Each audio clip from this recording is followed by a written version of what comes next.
Juan, capítulo 6, versículos del 1 al 15.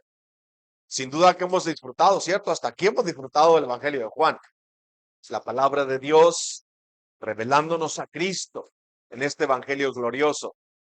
Pienso que de los 4 evangelios, el Evangelio de Juan es el más claro, más centrado, más cristocéntrico. Aunque los 4 están hermosos, pienso que el Evangelio de Juan es muy hermoso. Desde la introducción, el apóstol nos trae a Cristo, pero de lleno.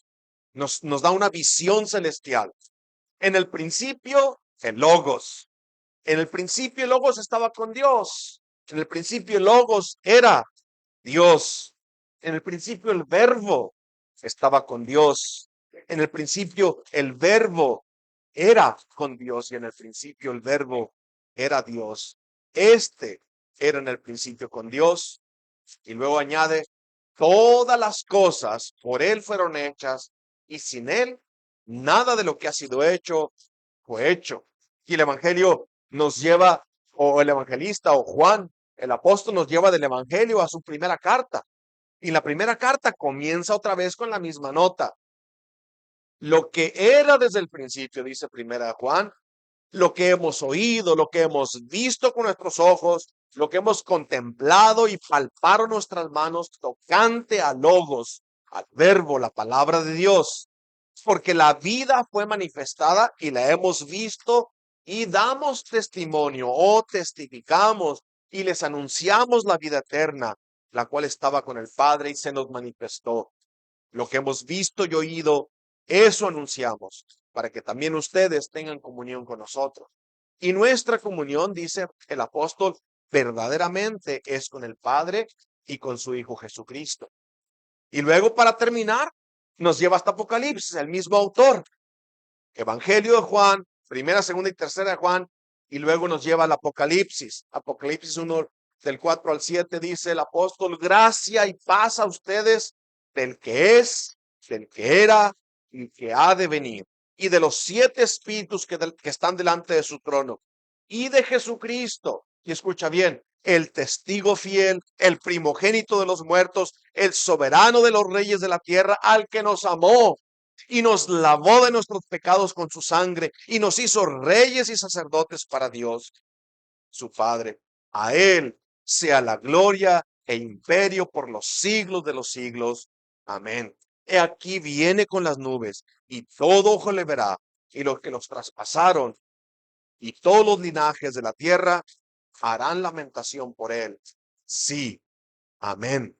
Y luego termina su relato o su visión de Jesucristo, la revelación de Jesucristo en el Apocalipsis 22:20 dice, el que da testimonio de estas cosas, dice, ciertamente vengo en breve. Y luego un clamor, la iglesia dice, sí, sí, ven Señor Jesús. Amén. Entonces, ahora en este evangelio, el apóstol nos dice que el propósito de escribirlo es mostrarnos a Cristo, es revelarnos a Cristo para que los que crean en Él tengan vida eterna, o para que crean en Él y creyendo en Él tengan vida eterna. Entonces, los milagros que hemos visto no son milagros simplemente o meramente para suplir una necesidad, sino que el evangelista nos está relatando estos milagros para revelarnos quién es Cristo. Los milagros son señales, se puede decir. El propósito del apóstol es que recordemos que Cristo es el Hijo de Dios, el Cordero de Dios, para que creas en Él y para que creyendo en Él tengan vida eterna. Ahora, de los milagros que hemos visto, el vino convertido en agua, ¿se recuerdan la sanación de un hijo, de un oficial del rey? Hemos visto el milagro, el agua convertida en vino del oficial del rey, y ahora veremos 2 milagros más increíbles, la alimentación de miles y miles de personas y luego de Cristo caminando sobre el agua, sobre una tempestad. Eh, y la pregunta es, ¿qué nos muestran estos dos milagros del carácter o la esencia o la persona de nuestro Señor Jesucristo? Y nos muestran que el Señor tiene poder sobre la naturaleza, como leímos en el prólogo. Él, por él fueron hechas todas las cosas, y sin él, nada de lo que ha sido hecho fue hecho. Siendo el creador, él domina la naturaleza. Cuando él calma la tormenta, los discípulos preguntan, ¿qué clase de hombre es este? ¿Quién es este hombre que aún los vientos y el mar le obedecen? Las multitudes se pueden maravillar. Ellos se pueden asombrar por los favores o los milagros que hace Dios, porque suple sus necesidades físicas. Pero para nosotros, Cristo no solamente es creador de todo, no solamente es el que gobierna la naturaleza, también es nuestro redentor, el que nos lavó de nuestros pecados con su sangre. Así es que dividamos nuestra porción de la escritura de esta manera. En primer lugar, vamos a leer de Cristo y la multitud, del 1 al 4. Capítulo 6, versículos del 1 al 4. Después de esto, Jesús fue al otro lado del mar de Galilea, el de Tiberias, y le seguía una gran multitud porque veían las señales que hacían en los enfermos. Entonces subió Jesús a un monte y se sentó allí con sus discípulos. Y estaba cerca la Pascua, la fiesta de los judíos. Cristo y la multitud. Cristo teniendo compasión de la multitud, enseñándolos y sanándolos, dándoles favores. Pero Cristo, de alguna manera, conoce los corazones y luego se enfoca en sus discípulos. Vemos a Cristo y sus discípulos de versículos del 5 al 13. Juan 6, versículos del 5 al 13. Dice así: Cuando alzó Jesús los ojos y vio que había venido a él gran multitud, dijo a Felipe: ¿de dónde compraremos pan para que coman estos? Pero esto decía para probarle, porque él sabía lo que había de hacer. Felipe le respondió: 200 denarios de pan no bastarán o no bastarían para que cada uno de ellos tomase un poco. Uno de sus discípulos, Andrés, hermano de Simón Pedro, le dijo: aquí está un muchacho que tiene 5 panes de cebada y 2 pececillos. Mas, ¿qué es esto para tantos? Entonces Jesús dijo: hacer recostar a la gente. Y había mucha hierba en aquel lugar, y se recostaron como en número de 5,000 varones. Así que la, la multitud, contando nada más los hombres, podría bien ser de 15 a 20,000 personas. Y entonces les dice, y tomó Jesús aquellos panes del muchacho que tenía 5 panes y 2 peces, y habiendo dado gracias, los repartió entre los discípulos, y los discípulos entre los que estaban recostados. Asimismo de los peces, cuanto querían. Y cuando se hubieron saciado, dijo a sus discípulos: recoged los pedazos que sobraron, para que no se pierda nada. Recogieron pues y llenaron 12 cestas de pedazos que de los 5 panes de cebada sobraron a los que habían comido. Y luego veamos a Cristo y su cruz en el 14 y el 15. Y usted va a decir, ¿dónde está la cruz de Cristo? Pero vamos a ir al sermón y está allí, mis hermanos, está allí. 14 dice, aquellos hombres entonces, viendo la señal que Jesús había hecho, dijeron: este verdaderamente es el profeta que había de venir, aquel profeta prometido por Moisés. Pero entendiendo Jesús que iban a venir para apoderarse de él y hacerle rey, volvió a retirarse al monte él solo. Vamos a orar, vamos a orar. Padre eterno, necesitamos, Señor, que tú nos muestres, que tú nos enseñes, que tú nos guíes en esta mañana. Por favor, te pedimos que tu Espíritu Santo nos asista, Señor, y podamos ver a Cristo, glorioso, poderoso, creador, restaurador, dando vida, donde había solo muerte, trayendo, Señor, a la luz aquellos que estaban dominados por las tinieblas, trayéndolos y trasladándolos del reino de Satanás al reino de tu Hijo amado. Enséñanos, Señor, y muéstranos esta gran liberación, este gran rescate. Y cómo es, Señor, que nosotros debemos vivir siempre maravillados de la obra que has hecho a favor de tus hijos. Gracias, Padre. En nombre de Cristo Jesús te rogamos estas cosas. Amén. Cristo y la multitud. Otra vez el apóstol nos señala la razón por la cual las multitudes siguen a Cristo. Dice, le seguía gran multitud, en el versículo 2, porque veían las señales que hacían los enfermos. No es la palabra de Dios la que los atrae. Las multitudes buscan los favores de Dios, lo que Él puede darles. Esta sigue siendo la gran mayoría. Esa sigue siendo la razón principal por la que muchos buscan a Dios.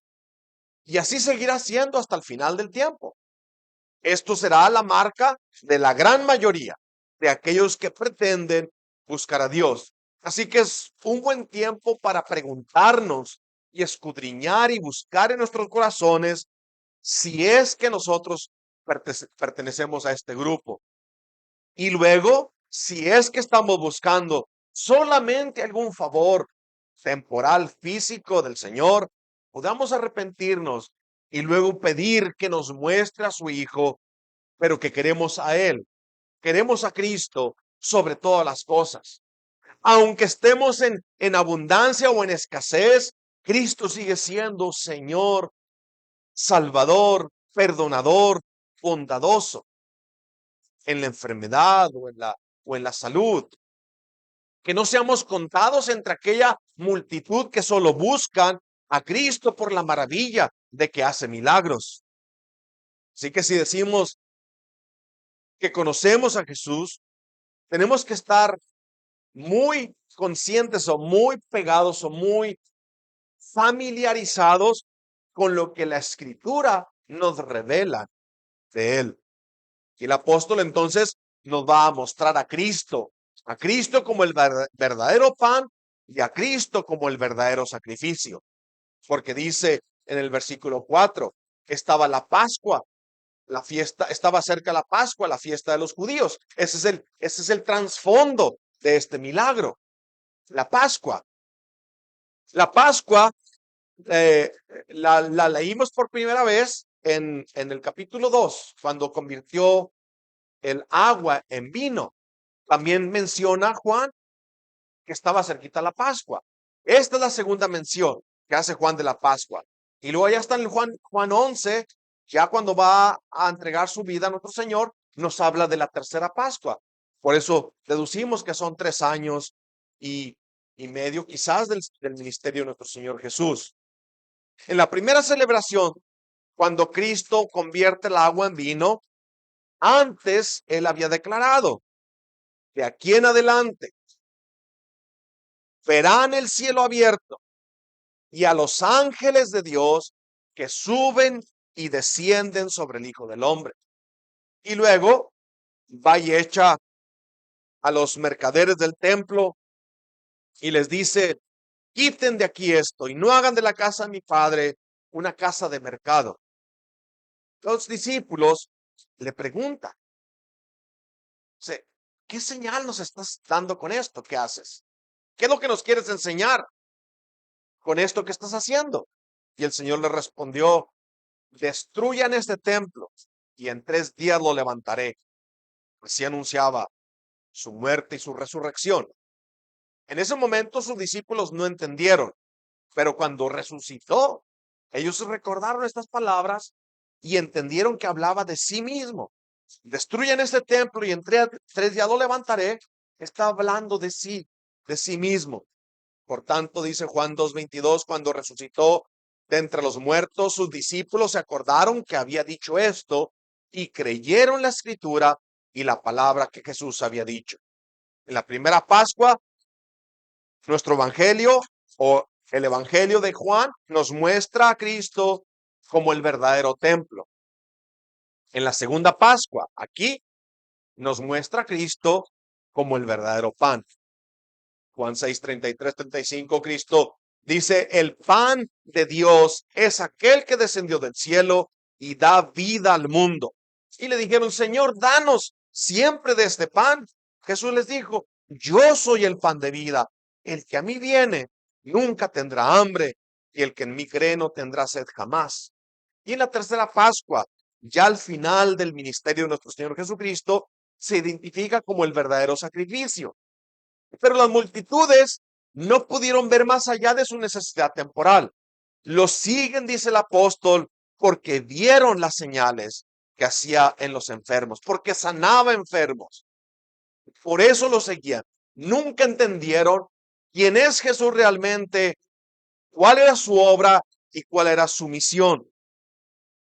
Las multitudes entonces son puestas a un lado y nuestro Señor ahora se enfoca en sus discípulos. Él conoce el corazón. Las multitudes, mis hermanos, no son fieles. No son fieles.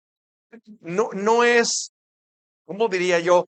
Mire, se lo explico de esta manera. Se llama psicosis de multitud. Es decir, si todos corren para allá, uno como por instinto tiende a seguir la multitud. Y ahora lo que el Señor va a hacer con sus discípulos es separarlos de la multitud y de lo que la multitud aprende y luego enseñarlos a ellos, pero uno por uno, uno por uno. El Señor no quiere que sus discípulos se confundan junto con la multitud y el rumbo que lleva la multitud. Entonces, veamos en segundo lugar a Cristo y sus discípulos. Dice el versículo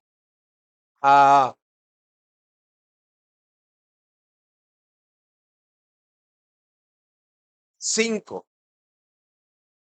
Cuando alzó Jesús los ojos y vio que había venido a él gran multitud, dijo a Felipe, ¿de dónde compraremos pan para que coman estos? Pero esto decía para probarle, porque él sabía, Cristo sabía lo que iba a hacer. Él sabía que iba a dar comida, pero quería ver cuánto entendía Felipe de quién era Cristo, o si había entendido después de todo lo que había visto. Y Felipe le respondió, y vemos aquí que Felipe no se puede separar del nivel físico. Y Felipe empezó a hacer cuentas. Ese es un negociante o un comerciante o alguien que usa la lógica. Y dice Felipe, 200 denarios de pan no bastarían para que cada uno de ellos tomase un poco. Se supone que en ese tiempo un denario era el sueldo de un día. Los 200 denarios eran casi como el sueldo de 8 meses. Y dice Felipe, ni aunque tuviéramos ese dinero junto, el sueldo de 200 días, tampoco nos alcanzaría para darle, aunque fuera un poquito a cada uno. Aquí lo que nosotros estamos viendo, mis hermanos, es que el Señor está tratando de guiar a Felipe, no porque el Señor no sepa que Felipe cree o no cree. Lo que el Señor está tratando es de aumentar la fe de Felipe. Muchas veces los discípulos tuvieron que ser exhortados. Muchas veces el Señor les dijo, tardos para creer, hombres de poca fe. Pero esta es la promesa que tienen de su Señor. Él le dice a Pedro, antes de que caiga en pecado, antes de que Pedro cayera en pecado, el Señor le promete y le dice, Simón, Simón, he aquí Satanás os ha pedido para zarandearos como a trigo, pero yo he rogado por ti, que tu fe no falte. Esto es lo que he rogado por ti, que tu fe no falte. La fe de Felipe va a ser guiada e instruida por el Señor. Es puesto a prueba, no porque el Señor necesite información de lo que Felipe cree. Lo que está tratando es que Felipe se dé cuenta de qué fe tiene él. Este Felipe, que afirmó a Natanael en los capítulos anteriores, le dice, hemos encontrado a aquel de quien escribió Moisés en la ley, así como los profetas. Hemos encontrado a Jesús, hijo de José de Nazaret. Después de ver todos los milagros que Jesús había hecho, Felipe todavía tiene problemas con su fe. Felipe no puede ir más allá del mundo natural. Todos sus cálculos son hechos de acuerdo con los precios del mercado. ¿Cuántas veces nos encontramos nosotros así? Que no nos dan las cuentas, no nos dan los números, pero luego pasan años y años y vemos cómo el Señor nos ha provisto una y otra vez. De acuerdo con los cálculos de Felipe, el sueldo de 200 días no era suficiente. Así que Felipe no pasa la prueba. No pasa la prueba. ¿Cuál era su error? Todavía no alcanza a entender quién es Jesús y cuál es su propósito de los milagros o señales. El propósito de los milagros era mostrarnos quién es Cristo. No era suplir una necesidad meramente. Más tarde, Felipe todavía expone su falta de fe aún más grande. Felipe le dice, Señor, una cosa y ya nos basta. Muéstranos al Padre. Y ya, con eso tengo. El Padre le dice, Felipe, pues si yo soy, tú estás conmigo. El que me ha visto a mí, ha visto al Padre. Porque yo y el Padre somos uno. Todo lo que el Señor quería era que Felipe pudiera ver, que Felipe comprendiera. Es decir, que las señales y los milagros mostraban la majestad, el poder, la gloria de nuestro Señor Jesucristo, su disposición para satisfacer las necesidades de los hombres. El propósito de la pregunta no era obtener información de dónde se podría comprar pan para alimentar esta multitud, ni tampoco la pregunta era que el Señor no sabía qué hacer. Pues leemos en el versículo que sigue, Él sabía lo que iba a hacer. El Señor está entrenando a Felipe para que su fe crezca, pero vemos que Felipe todavía tiene problemas, no puede entender. Ahora veamos a Andrés. Andrés y la fe de Andrés, que no era mejor que la de Felipe. Dice el versículo 8 y 9. Uno de sus discípulos, Andrés, hermano de Simón Pedro, dijo, aquí está un muchacho que tiene 5 panes de cebada y 2 pececillos. Mas, ¿qué es esto para tantos? Mis hermanos, yo he escuchado tantos sermones de este versículo que da risa. Los que niegan que Cristo tiene poder, que es Dios y que puede multiplicar la comida como el creador de todo, dicen que realmente la historia lo que nos está mostrando es a un muchachito, ¿verdad? Que estuvo dispuesto a entregar su lonche. O sea, están aquí como 15,000 personas que no tienen comida. Y luego hay un muchachito que tiene 5 panes y 2 peces. Es su lonche de él. Y él está dispuesto a darlo. Y que todos empezaron a avergonzarse. Y todos empezaron a sacar su lonche. Y todos comieron. Y hasta sobró. No, no, así no es. Quizás este muchachito tenía allí los 5 panes y 2 peces para venderlo. La historia no nos dice, pero el centro de la historia es que Cristo multiplicó la comida. Ese es el centro de la historia.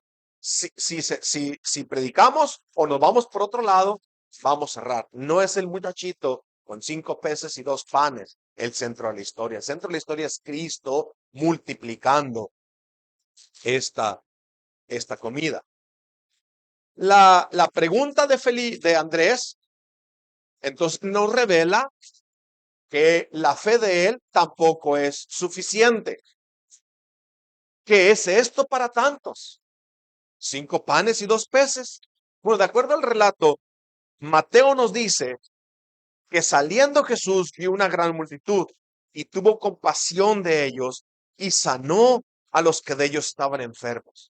Y nosotros ponemos en contraste esto, mis hermanos. Decimos, Andrés y Felipe vieron a Cristo sanando a todos, toda clase de enfermedades. A la hora de la comida, ya les faltó la fe. Entonces, decimos, ¿cuánto nos ha provisto el Señor hasta aquí? Y decimos, todo. Pero mañana tenemos miedo. ¿Y qué va a pasar mañana? Bueno, ¿no podremos confiar en Él por todo lo que ya ha hecho? A ellos les faltó. Y les voy a decir una cosa, hermano, no somos mejor nosotros. No somos mejor nosotros. También somos hombres y mujeres con una fe débil. Pero escúchame bien, esta fe que el Señor nos ha dado es suficiente y va a ser probada y te va a mostrar que si es de parte de Dios, te va a sostener. Te va a sostener. Si te abandona, no era de parte de Dios. Estabas tú pretendiendo tener fe en cualquier otra cosa. El relato de Mateo nos da detalles que Juan no incluye, pero dice Mateo que cuando anochecía se acercaron a él sus discípulos, o sea, les ha enseñado todo el día y están allí rodeados de él.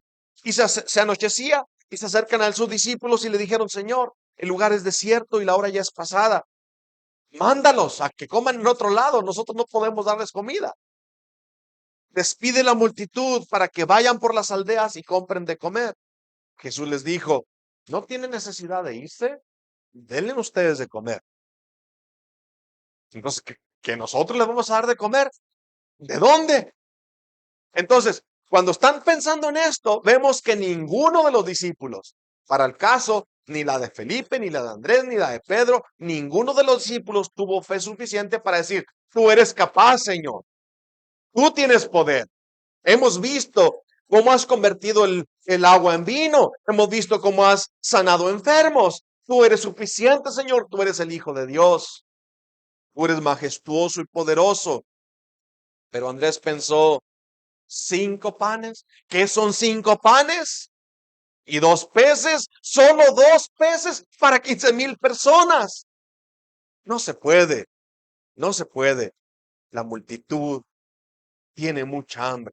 Pero nunca ninguno de ellos pensó en Jesús, en su poder, en su amor, en su compasión.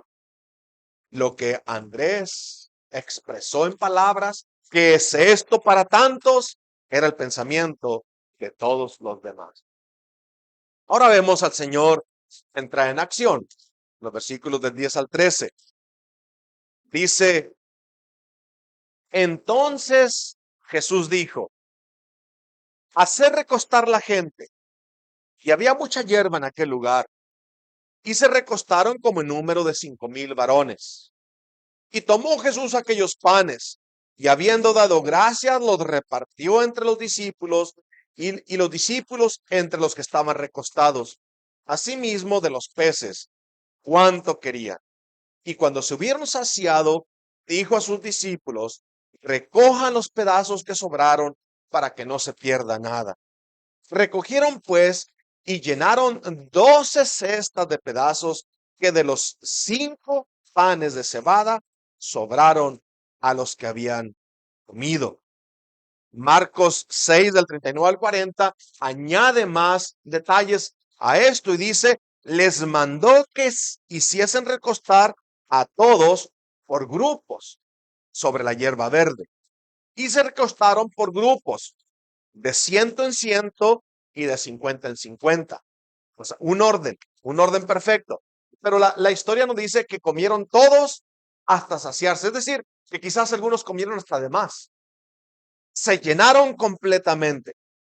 Pero la pregunta acá que nos debe intrigar es, ¿cómo se multiplicaron? O sea, iban saliendo de las manos de Cristo, como los iba repartiendo.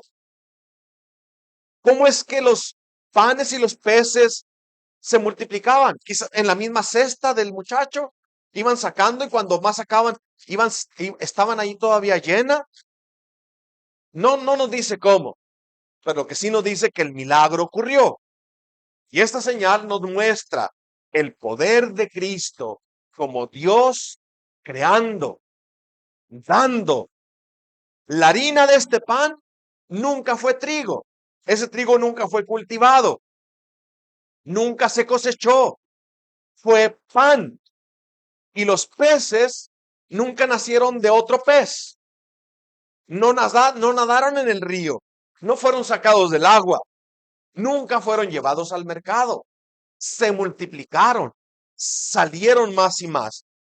Así como el agua convertida en vino nunca fue uva, sino vino, fue transformada.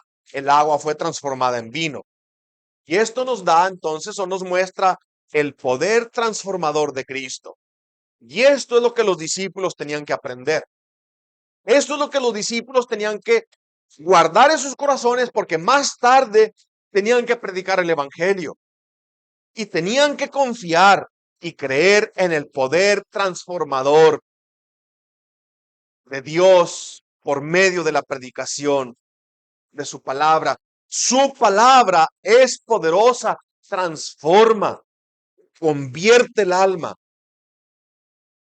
nos conforma, nos renueva el entendimiento, cambia pecadores en adoradores, cambia enemigos en hijos. Y mis hermanos, sigue haciendo eso todavía. Transforma, cambia. El Señor sigue transformando corazones de piedra en corazones de carne. El Señor sigue haciendo temblar al corazón por medio de su palabra. Así que esta transformación está conectada íntimamente con la predicación poderosa del Evangelio. Por eso nuestra insistencia en que el servicio o el culto incluye o el centro de nuestra reunión es abrir la palabra de Dios y exponernos a la predicación de su palabra. Nadie puede ser salvo sin la predicación del Evangelio, porque la fe viene por escuchar y el oído se abre por el oír la palabra de Dios. El oído sordo, aquel oído que no quiere saber nada de la palabra de Dios, necesita escuchar la palabra de Dios. Lo mismo que rechaza es lo único que lo puede salvar. Este es el evangelio que dijo el apóstol Pablo que predicaría por sobre todas las cosas. 1 Corintios 2 del 1 al 12 dijo, así que hermanos, cuando fui a ustedes para anunciarles el testimonio de Dios, dice Pablo era un erudito, era graduado de la mejor universidad de Israel. Y dice Pablo que cuando llegó allá a predicarles o anunciarles el testimonio de Dios, no fui con excelencia de palabras o de sabiduría. No los quise apantallar con mi conocimiento. Es lo que está diciendo Pablo. Él podría hablar elocuentemente, pero dice Pablo, me propuse, o sea que planeó y decidió de antemano, voy a hacer esto. Me propuse, dice Pablo, no saber entre ustedes cosa alguna, sino a Jesucristo y a este crucificado. Para los sabios eso es una locura, porque entre los sabios uno admira al que gana, al que triunfa, al que vence, no un Dios que es muerto o que lo matan o que se deja humillar. No queremos un líder así. El mundo no lo quiere así. Pero dice Pablo, me propuse no saber nada, ni el poder de la sabiduría humana, ni la excelencia de palabras. Yo fui para allá y lo que quise hacer es esto, predicar a Cristo y a este crucificado. Dice en 1 Corintios 2, allí mismo en el 4 y el 5, y ni mi palabra ni mi predicación fue con palabras persuasivas de sabiduría humana, sino con demostración del Espíritu y de poder, para que su fe, para que tu confianza no esté fundada en la sabiduría de los hombres, sino en el poder de Dios. Veamos entonces, por último, a Cristo y su cruz. La multitud no comprende. Los discípulos les falta la fe. El Señor va a cumplir el propósito que el Padre le envió y va a ir a la cruz porque estos discípulos van a fundamentar su fe en lo que el Señor va a hacer.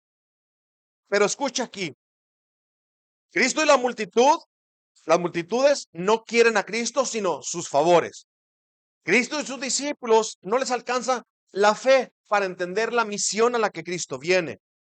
Por ahora último, veamos a Cristo y su cruz en el 14 y el 15. Ahora nuestro Señor pone en su mente aquello para lo que el Padre lo envió. Está enfocado en una sola cosa.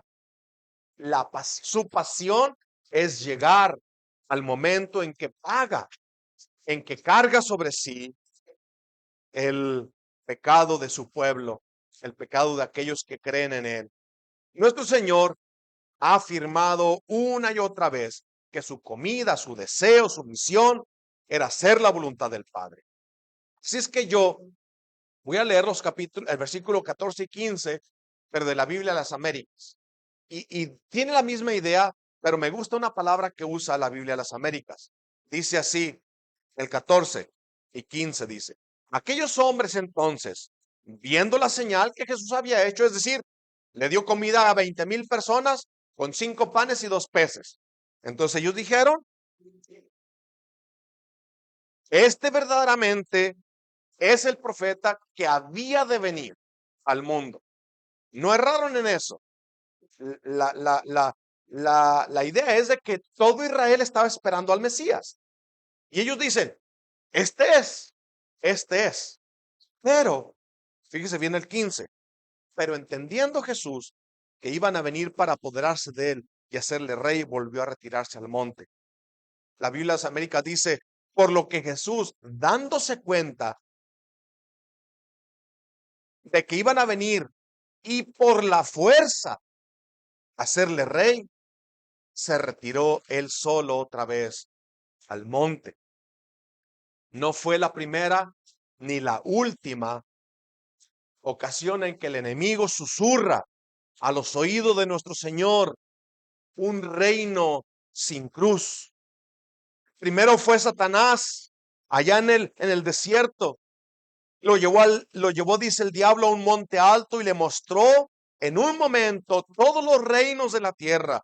Y le dijo el diablo, a ti te daré esta potestad y la gloria de ellos, porque a mí me ha sido entregada y a quien la quiero y a quien quiero la doy. Si tú postrado me adorares, todos estos reinos serán tuyos.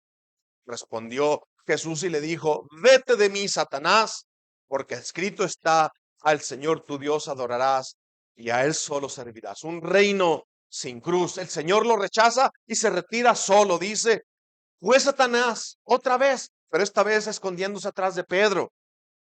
Mateo 16, 21 al 23, dice que desde entonces, es decir, cuando se acerca el momento de entregar su vida, el Señor Jesús comenzó a declararle a sus discípulos que le era necesario ir a Jerusalén y padecer mucho de los ancianos, de los principales sacerdotes y de los escribas, y escuche bien, y ser muerto y resucitar al tercer día. Y entonces Pedro lo toma aparte y lo empieza a convencer, a reconvenirle. Oh Señor, ten compasión de ti. En ninguna manera esto te acontezca. Un reino sin cruz, quería Pedro. Pero el Señor volviéndose le dijo, quítate delante de mí, Satanás, porque me eres tropiezo, porque no pones la mira en las cosas de Dios, sino en la de los hombres. Pero nuestro Señor Jesús está enfocado en una sola cosa. Su misión es cumplir la voluntad del Padre. La, la gloria de Dios sería revelado en ello. ¿Por qué, mis hermanos? Porque no hay salvación sin la cruz de Cristo. No hay salvación sin la cruz de Cristo. Primero fue Satanás, después las multitudes, después Pedro. Pero un reino sin cruz no incluye los redimidos. ¿Podría reinar sobre su creación sin ir a la cruz? Claro que podía reinar. Él es rey sobre todo. Él es creador de todo. Pero no sería nuestro redentor, sino nuestro juez. Como Cristo rechazó la oferta de un reino sin cruz, nosotros debemos rechazar de igual manera la oferta de una salvación sin cruz. Porque Cristo añade a la sugerencia de Pedro. Jesús le dijo a sus discípulos: si alguno quiere venir en pos de mí, niéguese a sí mismo, tome su cruz y sígame. Es decir, hay un precio que pagar. Hay un precio que pagar. La cruz es el desprecio. El mundo no quiere una cruz. El mundo quiere un reino sin cruz. Y dice aún más. Dice, porque todo el que quiera salvar su vida la perderá. Y todo el que pierda su vida por causa de mí la hallará. Las sugerencias del enemigo no se pararon allí. Mira, fue Satanás, fueron las multitudes, fue Pedro. Pero estas multitudes, allí al pie de la cruz, todavía con Satanás atrás de ellos, sugiriéndole: si te bajas de la cruz, vamos a creer en ti. Es decir, hasta el último instante, evitar que Cristo vaya a la cruz, porque sabía el enemigo que así sería su derrota. De alguna manera, estorbar aquello por lo que el Padre había enviado al Hijo. Si te bajas de la cruz, entonces vamos a creer en ti. ¿Cómo es tu pensamiento acerca de Cristo? ¿Cómo es tu visión de la voluntad de Dios? Ahí tienes las multitudes buscando los favores de Dios, queriendo hacerlo rey. Si tenemos un rey de esta clase que sana todas las enfermedades, que nos da comida de la nada, oyes, ¿para qué queremos más? ¿Y el pecado? ¿Qué harás con tu pecado? Ahí tienes al enemigo todavía, ofreciéndote una salvación sin arrepentimiento, un perdón sin humillación. Ahí está el enemigo ofreciéndote un cristianismo sin exponer, sin juicio, sin descubrir la maldad, un cielo sin cruz. Ahí tienes a los discípulos confundidos, faltos de fe. Pero luego la historia termina y dice que estos hombres, después de ver a Cristo resucitado, fueron llenos del Espíritu Santo y fueron y predicaron por todos lados la cruz de Cristo. Y cada uno de ellos, a excepción de nuestro apóstol, entregaron sus vidas y sellaron su testimonio con su propia sangre. Las multitudes son infieles. Nuestra fe es débil. Cristo es fuerte, poderoso, majestuoso y fiel. Que fuera hoy el día de tu salvación. Que hoy fuera el día en que tú vinieras y conocieras a Cristo así. Es nuestra oración. Oramos. Gracias, Padre eterno, por tu palabra. Rogamos, Señor, que nos enseñes, que nos instruyas. Oh, Padre, no permitas que nuestra fe disminuya. Aumenta nuestra fe, Padre, pero que podamos ver a Cristo Jesús glorioso, majestuoso, habiendo obtenido a través de la cruz del Calvario eterna redención, perdón total. Ayúdanos a descansar allí, Señor.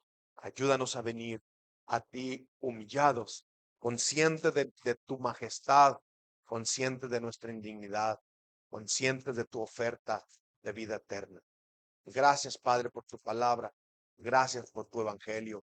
Gracias por tu Hijo amado, entregando su vida por cada uno de los que han creído.